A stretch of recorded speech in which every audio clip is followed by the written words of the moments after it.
like Katong Laksa because of its flavorful taste. Broth is very fragrant, and the noodles are quite QQ, quite springy. I really love the flavor, love how thick and creamy that Katong Laksa is. They use the thick bihun, and the thick bihun they cut into the small pieces. That is how I define the Katong Laksa. Katong Laksa is something that you can use a spoon to eat. I think the original Katong Laksa is at 3 to 8. I go to 3 to 8 Katong Laksa. For me, that is the original Katong Laksa. The shop is called Janggut Laksa, which is the original Katong Laksa. George's Katong Laksa at Changi Road. I can't tell for certain who the original Katong Laksa is.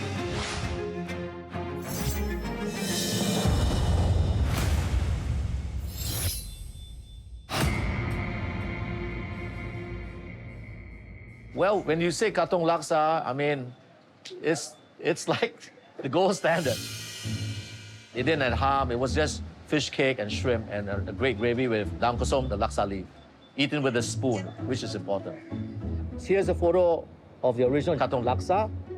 I tasted the original Katong Laksa when I was growing up in East Coast Road, and I was like 6, 7 years old, and I still remember it. They snip the noodles, and that makes it easier to eat with a Chinese spoon. Now, laksa, you also have it among the Malay community, and theirs would be more fish-based, fish broth-based. Whereas ours, the Nyonya one, would be more prawn-based predominantly.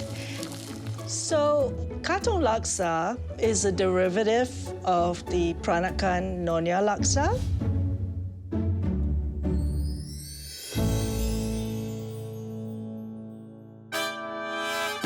A particular chef might have been inspired by various recipes and put something together. Somehow that flavor would become popular and everyone would try and imitate that flavor.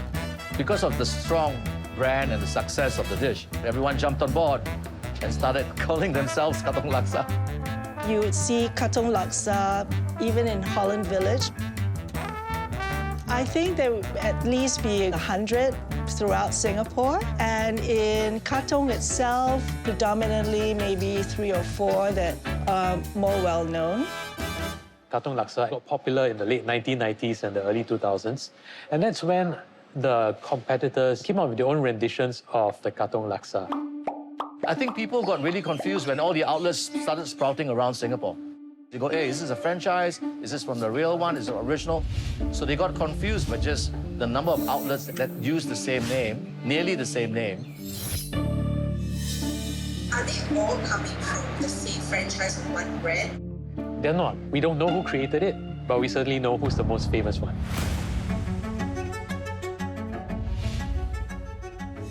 When people say 328 Laksa, you know, it's the most famous one they know. The one that they know best is 328 due to the publicity and that famous showdown with Gordon Ramsay.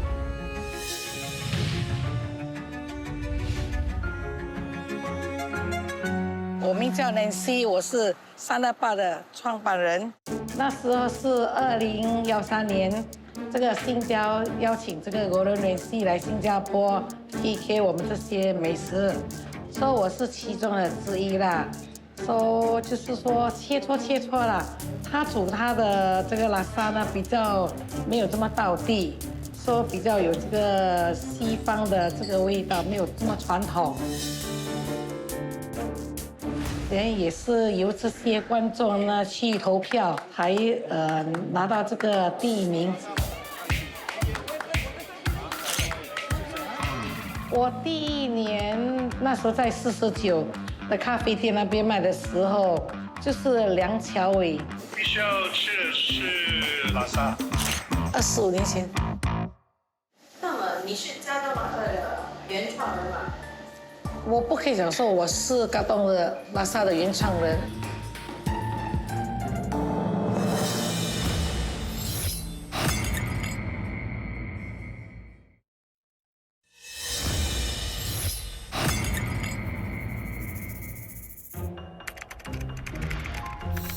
我还没有做这个拉萨的时候，我就知道这个49号的这个创办人的拉萨很出名。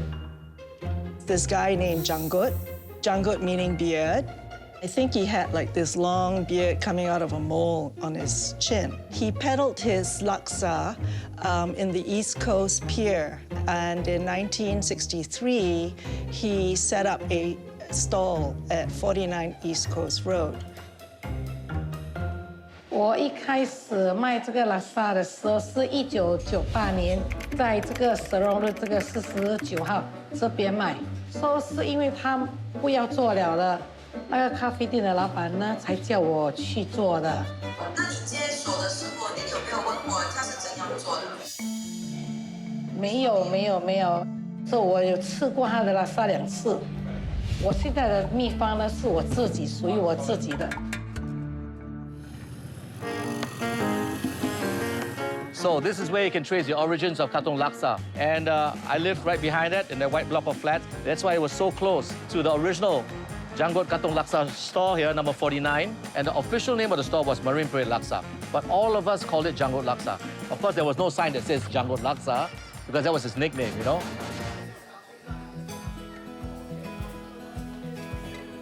这是江狗，水，这个是水生啊，弟弟。 江狗的孩子都没有兴趣卖拉萨，所以是江狗的弟弟跟和孩子连续的生意。这个是水红，是他的女儿，我是跟他很好的朋友来的。他现在也老了，退休了。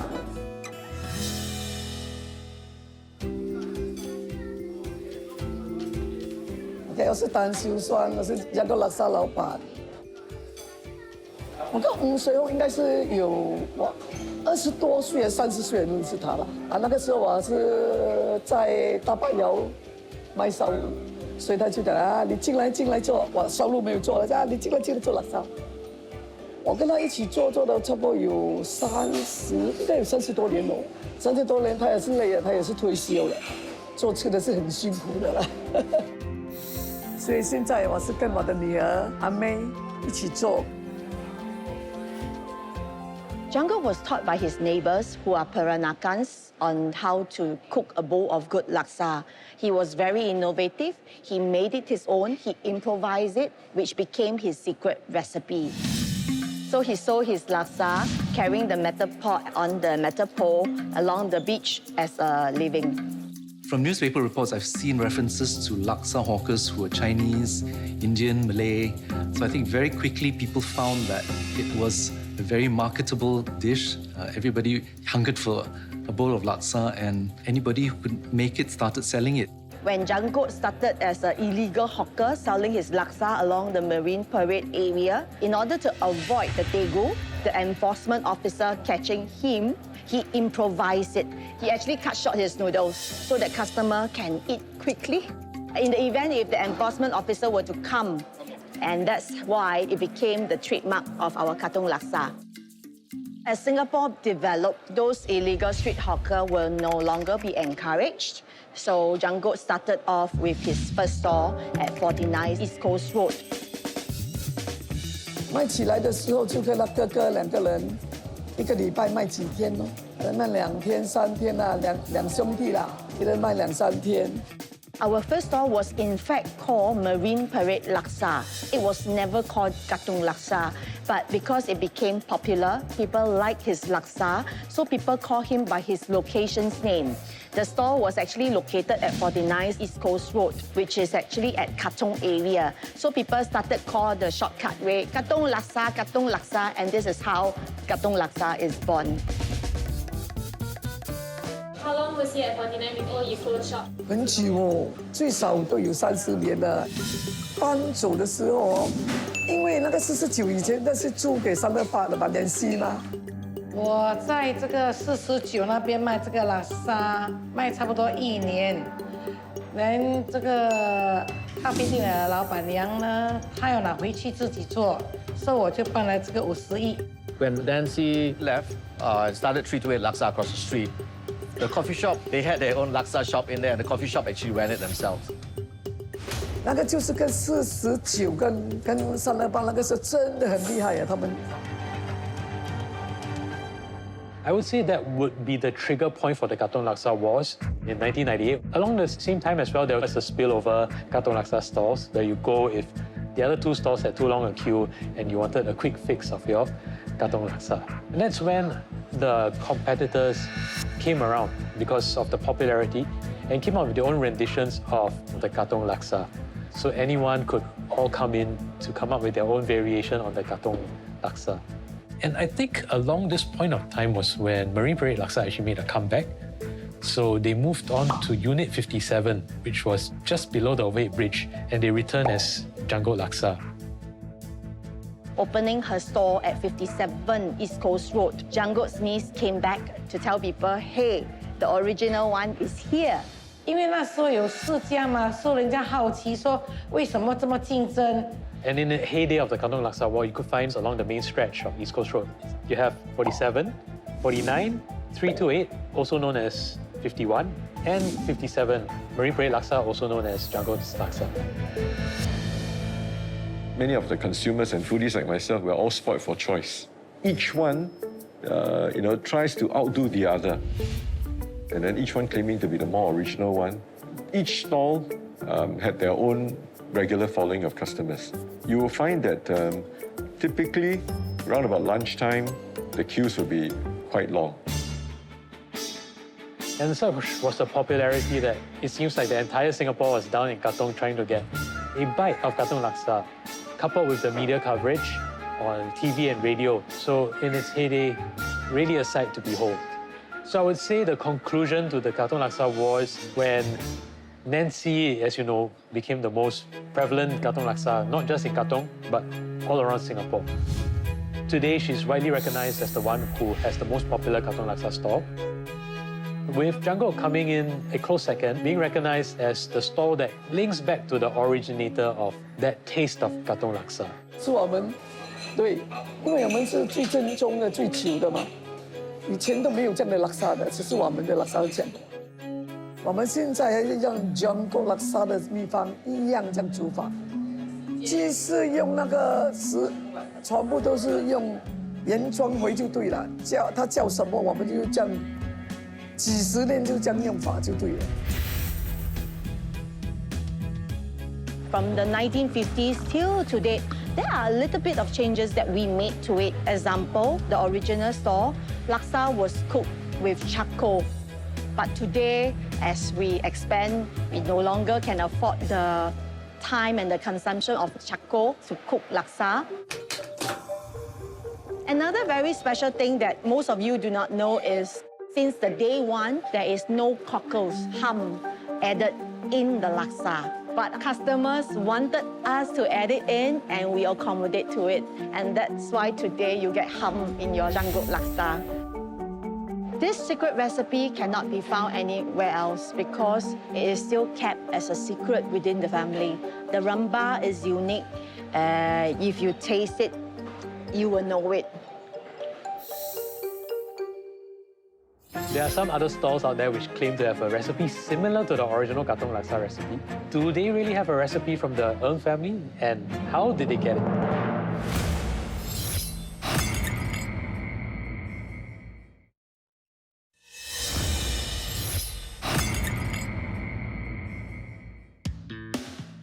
The oldest laksa in Katong was called Marine Parade Laksa, which is a registered name.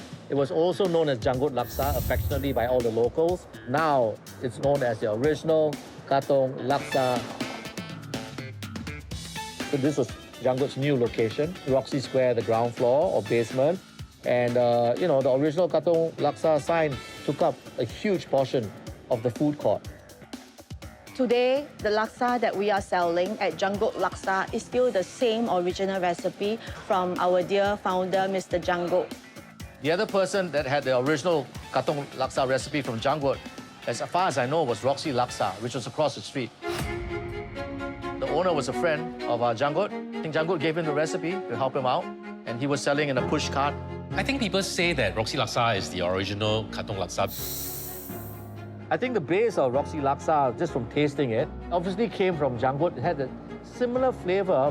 The name of the person that actually was running the stall and was the owner and friends of Janggut was by the name of Lim Kyok Seng.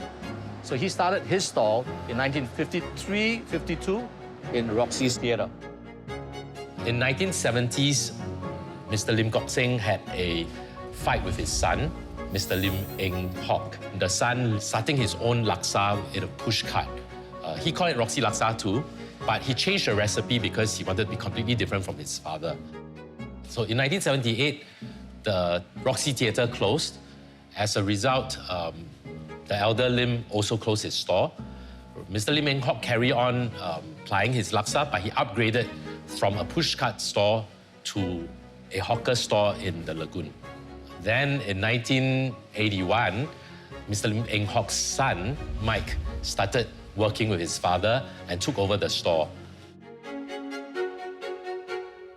I was a customer at Roxy Laksa at the lagoon for maybe 20, 30 years. I've been eating there for a long time. And over time, I made friends with Mike, who was the owner of the store. Mike's recipe was also different because he didn't make the laksa out of a rempa, right? He put different things together.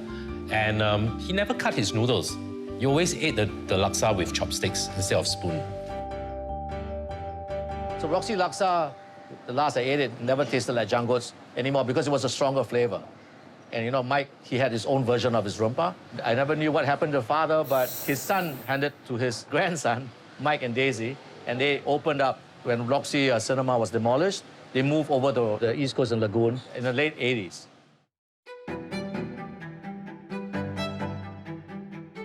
In 2015, I was chatting with Mike while eating laksa, and he told me that he wanted to retire, and he trusted me, and he knew I loved the laksa.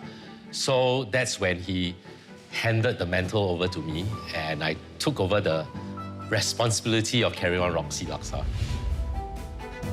Who else do you know has the recipe for the original Katong Laksa? I heard George's Laksa also had Janggut roots.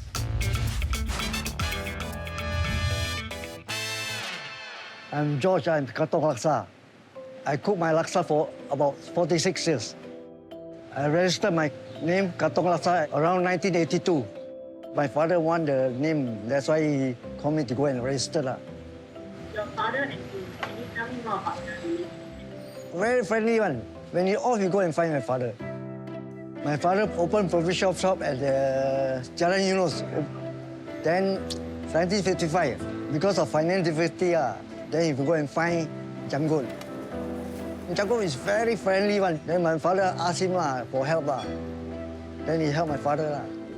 Janggut teach the recipe to my father. Then my father learned from there. 1955, my father sell laksa. Then he pushed around Tokraw area. I learned from my father's recipe. Until now, I never changed anything. Because my father is very strict on it. So it seems like George and Janggut are the only ones who have the original Katong Laksa recipe. So the only way to find out whose laksa is closest to the original is to do a taste test. To determine whose laksa tastes closest to the original, we've invited 4 taste testers: Lillian, Mr. Tan, Jessie, and Madam Fong, all in their 60s and 70s, and who have tasted the original Katong Laksa. What does the original Katong Laksa taste like? Well, original Katong Laksa should be not too pasty, more fragrance, and slightly watery.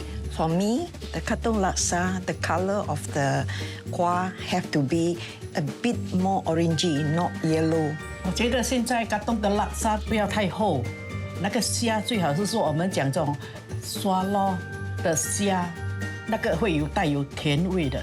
Well, for me, the original one has a Malay word called lemak taste, which is very good. And now let's taste our first laksa.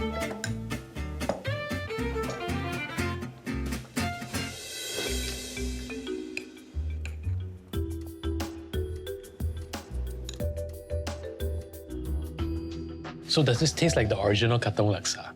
I don't think so. It's a bit too rich and too thick. It should be more lighter a bit. I think the main fault, as I see, is the gravy. It seems to be too thick. So it doesn't resemble the original laksa at all, in my opinion. For me, the rempah is not there. 假如是我觉得这个不是嘎东拉萨，因为它还少了一个香味。 Now we're going to taste the second laksa.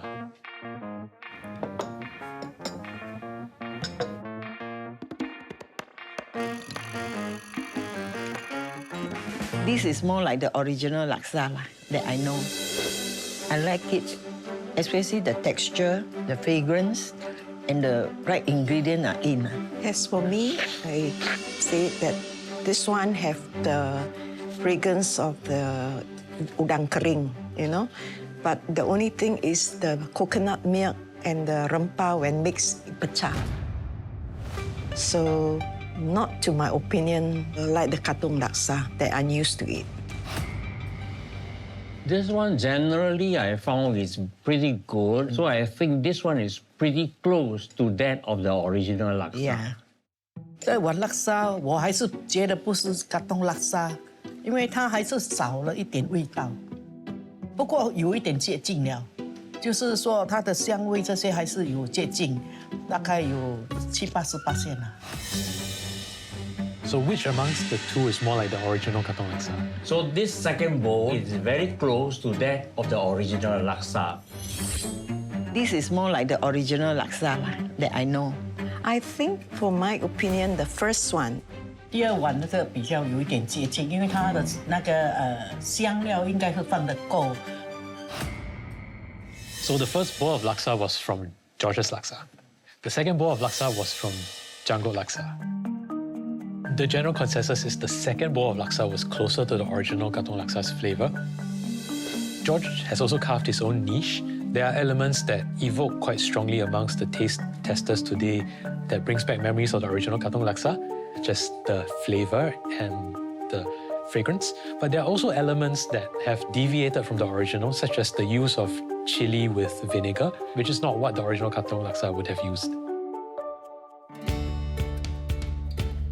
Although not unanimous, you could say that Janggut Laksa has defended his claim to being the original Katong Laksa.